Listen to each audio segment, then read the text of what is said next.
Hi అండి, నమస్తే. నేను తృప్తిని. Welcome to my channel. ఇవాళ రెసిపీ వచ్చేసి చాలా సింపుల్ రెసిపీ అండి. మజ్జిగ చారు, మసాలా మజ్జిగ చారు. ఎప్పుడైనా పుల్లగా తినాలనిపించినప్పుడు లేదా ఇంట్లో కూరగాయలు ఏమి లేనప్పుడు ఒక పెరుగు ఉంటే చాలండి. ఎంత టేస్ట్గా ఉంటుంది ఈ రెసిపీ. ఈ పెరుగుతోటి ఇలా చేసి చూడండి, తినే కొంది తినాలనిపిస్తుంది, అంత టేస్ట్గా ఉంటుంది. చాలా సింపుల్ రెసిపీ. పిల్లలకు కానీ పెద్దలకు కానీ ఎవరికైనా బాగా నచ్చుతుంది. ఎలా చేయాలో చూడండి. ముందుగా ఒక కడాయి పెట్టుకొని అందులో ఒక 2 స్పూన్ల ఆయిల్ వేసుకోవాలి. ఇప్పుడు జీలకర్ర, ఆవాలు, అలాగే తరిగి పెట్టుకున్న ఉల్లిపాయలు వేసి వేయించుకోవాలి. ఉల్లిపాయలు కొంచెం ఎక్కువ పడతాయి.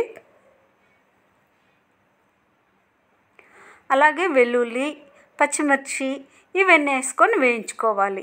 దోరగా వేయించుకుంటే సరిపోతుంది, మరీ ఎక్కువ గోల్డ్ కలర్ రానివ్వద్దు. ఈ పెరుగు మసాలా చారుకి లైట్గానే వేయించుకోవాలి ఉల్లిపాయలు అనేది. ఇప్పుడు కాస్త వేగిన తర్వాత ఇందులో కరివేపాకు వేసుకోవాలి. ఇవి కూడా 1 నిమిషం వేయించుకోవాలి.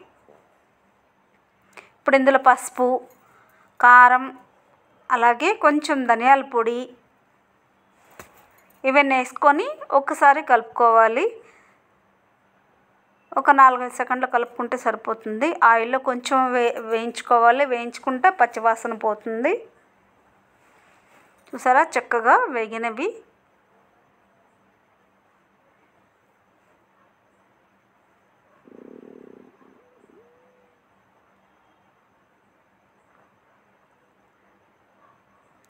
వేయించుకున్న ఈ ఉల్లిపాయల్లో పెరుగు వేసుకోవాలి.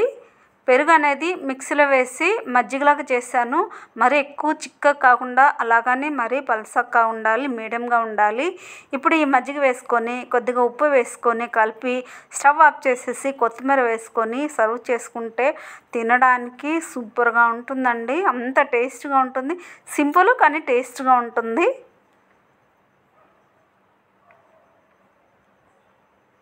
చాలా తొందరగా కూడా అవుతుంది.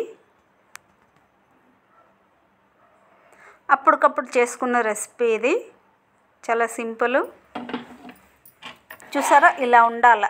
ఎక్కువ పలసగా ఉంటే అది మజ్జిగ చారు అయిపోతుంది. ఇలా వేడివేడి అన్నంలో వేసుకొని తింటే మాత్రం భలే రుచిగా ఉంటుంది.